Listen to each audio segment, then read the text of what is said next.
right, I'll try and go fast in the beginning here. My name is Andy Shafer. I'm the founder of two early stage biomaterial companies, and I've done strategy and business building for Dow Chemical and Cargill.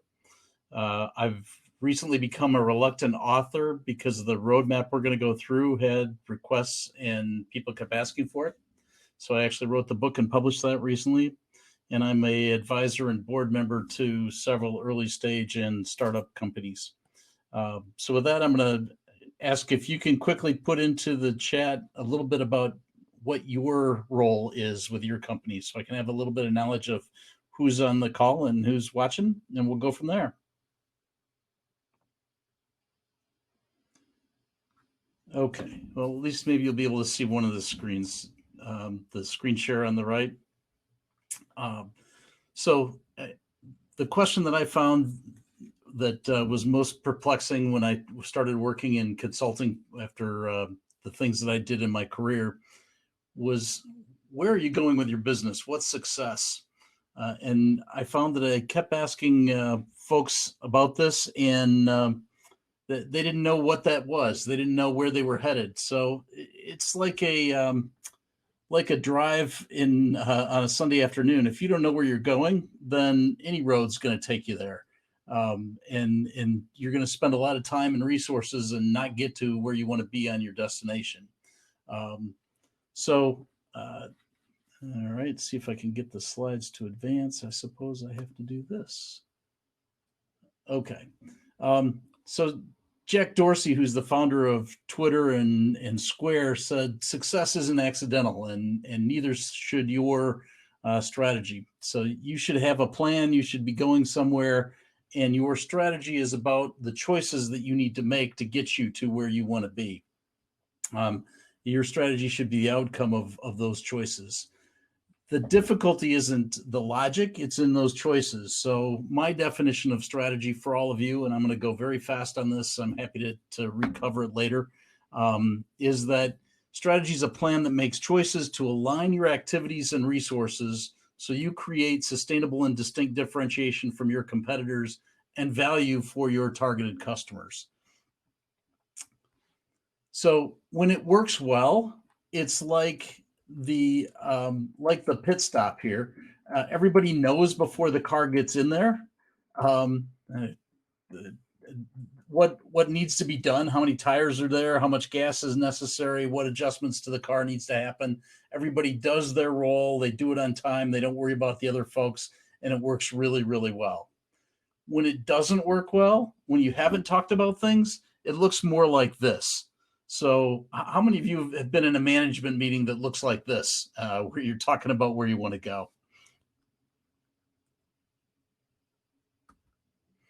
And if you're in a management meeting that looks like that, what's happening with the organization behind you is they're fighting over the toys. They're fighting over the tools and the resources that are available to your company.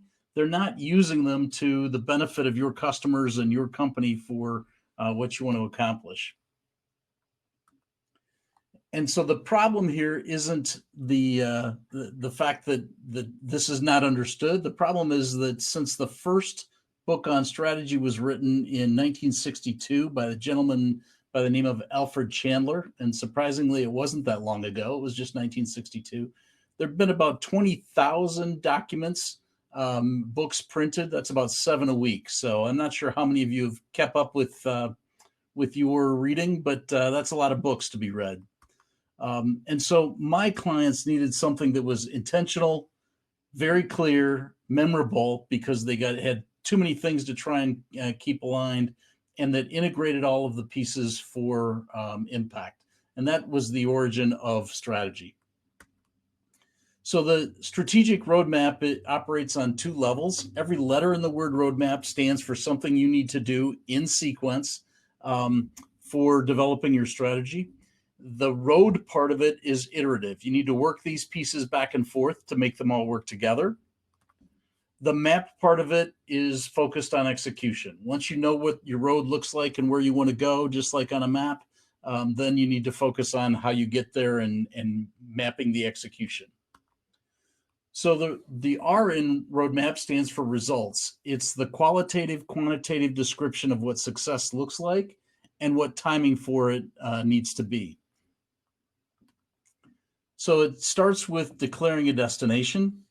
You may need to get to just the payroll at the end of the month. You may have the resources and the circumstances that allow you to shoot for the stars. But you need to be clear for your organization about where you want to go. And then you need to clearly define where you are today. And it's really easy to take this part for granted and to overestimate where you're at. But if you do that, it's just like using a map. If you start in the wrong place, if you're not really where you think you are, you're going to have a lot of difficulty getting to where you want to be along the path. And so you need to define that magnitude and time frame of success so that everybody knows what you're shooting for. If you're trying to build a company that you can IPO, you need a totally different result than if you're trying to build a company that's a side business that you can do in your spare time, or a lifestyle business that you and your family can operate for generations to come. And you need to be inspirational because you're not going to go alone. You need to have people along the line to help you and participating with you. And so Jobs did this with Scully when Scully was at Pepsi. He went to him and said, "Do you want to sell sugar water for the rest of your life, or do you want to come with me to Apple and change the world?" And that partnership resulted in changing an entire company. So then once you know where you want to go, then you need to decide how you're going to get there. What is it that you're going to do that allows you to get to the results? So if you're in the Twin Cities and you want to go to Chicago, you can get there a lot of different ways. If you're in the Twin Cities and you want to get to London, the same routes that get you to Chicago may or may not get you there. If you decide to take a car to Chicago, the car's not going to get you to London. So you've got to decide how you're going to choose opportunities that allow you to get to the result you're looking for. And as you do that, you need to consider that you're not shooting for today. You're shooting for what is going to be a future destination. And so you need to look at how the landscape is going to change along the way. What's going to happen to your targets, the customers you want to serve? What's going to happen to the trends that are impacting them, and the technology that they're accessing and that you have available to you?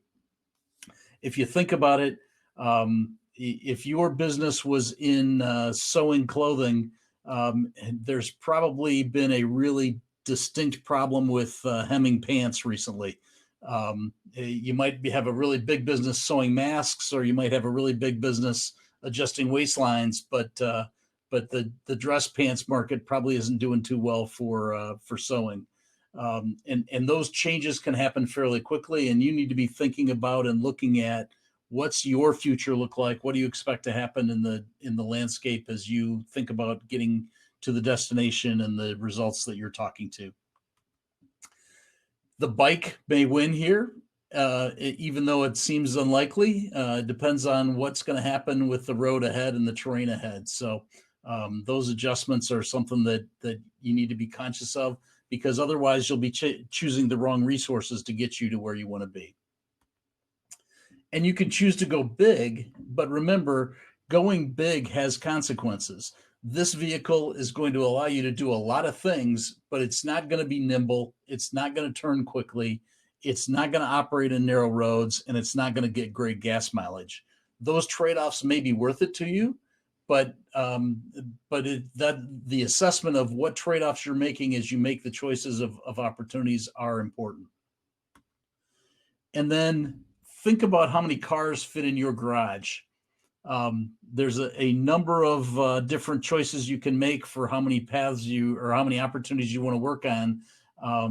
But like your garage, there's a limit to how many that you can focus on and maintain. And every opportunity comes with a cost. Every vehicle, if you were to choose one, comes with the licensing and the maintenance and the capital costs and all of those things to go with it. And few journeys with more than 3 or 4 choices are successful. Most successful journeys can focus on just one and get you there. And some of the world's biggest companies started with one. Amazon started with books, Walmart started with rural stores, and Google started with search. So they've become some of the biggest companies in the world, but they started with just one singular focus and concentrated their efforts on it, and were able to get there. So once you've decided what's going to be the opportunities that you look at, then you need to see, why am I going to win? Why am I going to win those opportunities? What value are your customers going to get? And how's it going to be a problem for your competitors to take it away from you once you win it, or to match you as you're trying to win it? So this is the customer that you're looking for. You're looking for the parents of this little guy. You're looking for a true pain point, and if you find one of these, and anybody that has a kid knows, you'll do whatever it takes. You'll pay almost anything that you can think of, and you want it right now to make that little guy happy. That's the challenge with finding customers. If you're not doing those things, it probably is something that's nice to have, not critical to have, and it will be harder for you to win those customers. And once you do, you need to have a plan for how you're going to keep it. Goliath knew he had an advantage, but David had a plan when he went out to take him on. So what's your plan for beating a Goliath? Both had advantages. They just didn't understand the other one very well, at least in Goliath's case, and David did. So make sure you think about who it is that's going to want to take this from you when you win. And Amazon, Walmart, and Google all had advantages that didn't relate to their product. Amazon's advantage wasn't about books. It was about the model of how they cycled things in their business model for how you wanted to come back to the website and buy more. Walmart's advantage wasn't about rural stores. It was about the supply chain and the logistics. And Google's advantage wasn't about search. It was about the data and the algorithms that were generated to help you search. And so oftentimes people get fixated on, my advantage is my product, and it doesn't have to be that way. Your advantage can come from a lot of different things, which leads us to the D in road, which is design. So how do you focus your activities to allow you to get the biggest advantage so that you can win the opportunities and get to your desired result? Every individual, every business has limited resources. And so you need to be assessing yours and using those in a way that allows you to focus them so that you build the biggest possible advantage and get you to the result. And they can typically come in one of three areas. You can build advantage in business configuration, you can build advantage in offerings, and you can build advantage in your customer interface. And these 10 elements really work together well. And I'll touch on those in a quick example with Southwest at the end of this. So that's the road. The map is straightforward. It's milestones. How do you know you're being successful? What's the critical path, and what are you going to measure? You need to anticipate the curves in the road and make sure that you're looking through the windshield, not through the rear view mirror. And I'm going exceedingly fast here, trying to get this back to something close to on time. Be sure you use the milestones to celebrate and inspire. Remember, you're not going alone. And then your action plan needs to include what resources you are going to require for who's doing it and when they're going to do it by. Oftentimes things change, and you need to be conscious of the resources that are required and make sure that the people responsible for the action plan have the capabilities they need to get it done. If the guy runs out of gas or the other person doesn't have tires, everybody on the team is going to have to make some adjustments. And finally, partners. Who's going to help you deliver the results? You don't have to do it yourself. You wouldn't think of going on a trip by yourself. You take advantage of a lot of other partners, consciously or unconsciously, and some are closer partners than others, depending on your personal travel. But the same thing is true for your business journey. Think about who can help you. Your suppliers, your providers, people that are in industry associations. There's a lot of places you can get advantages and help. So that's the roadmap. I'm going to quickly go to an example from Southwest.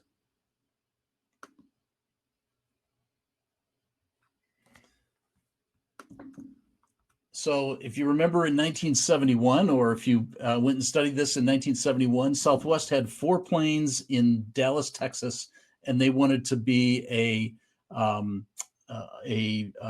leader in the airline business with the most loved, most flown, and most profitable airline. For an airline that had 4 planes and only flew between Houston and Dallas, that's a pretty ambitious vision. So how do they get there? How do they get to that result? They had 2 opportunities that they focused on.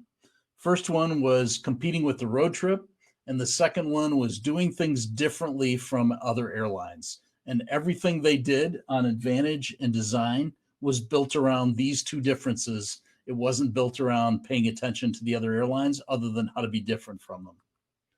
So their advantages, they took advantage in 4 different areas. They only flew direct flights.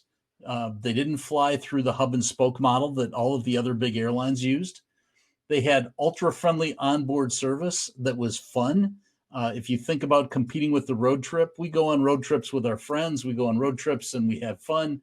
And they wanted the same culture in their organization. They squeezed more flights a day from their most expensive asset, their planes, by turning them faster and making them work faster. And they were different from all of the other airlines in competing with the road trip. They had to look at how do we do this by lowering fares, not raising them. And so they then went and designed all of the activities around their airline around those advantages to get to those 2 opportunities.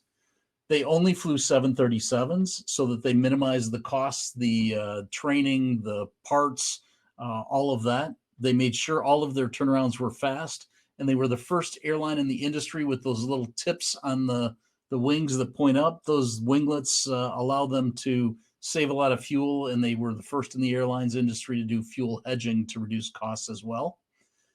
It may be rather ironic in this world to think about it, but back when they first started, they were e-tickets only, and that was a way for them to keep their fares down. It was a very novel new behavior for customers to buy an e-ticket at that time, but it allowed them to get low flights. They didn't fly into the main airports, so that's why they're at Dallas Love, they're at Chicago Midway. They went into the secondary low-cost airports that cost less and allowed them to do the fast turnarounds. And they did the unique seating and no meals so that they could keep costs low and keep turnaround times faster. From a milestone standpoint, they were first in Texas. So they spent their time in Texas, which allowed them to get an advantage by staying in state. They didn't have to pay taxes in interstate flights.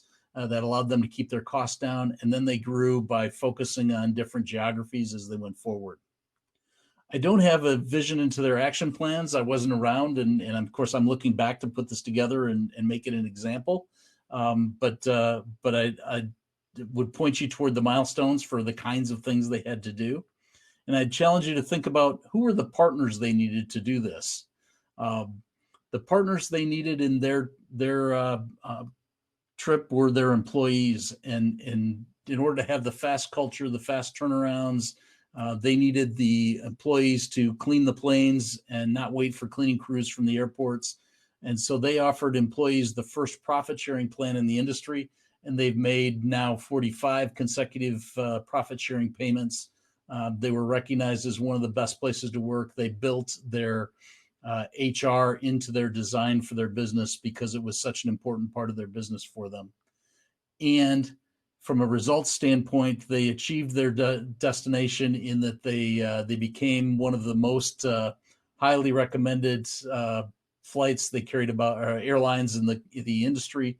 They carried about 20% of the U.S. passenger traffic in 2019, and they've had multiple years of profitability in an industry that's gone through bankruptcy several times. So it's one where now their model is going to have to change. They've lost some of their advantage with the different conditions that are in the marketplace today.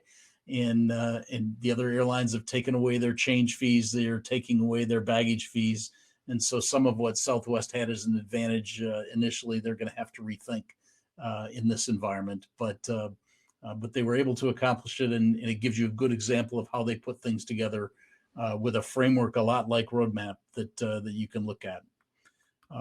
So that's a very fast, sorry, it was probably not as well done as what I liked because of the technology challenges getting started here. But if you have any questions, you can send me a note in the text, or you can reach me at andy@andyshafer.biz, which I'll put in the chat here. And I'm happy to take any questions if anybody has any.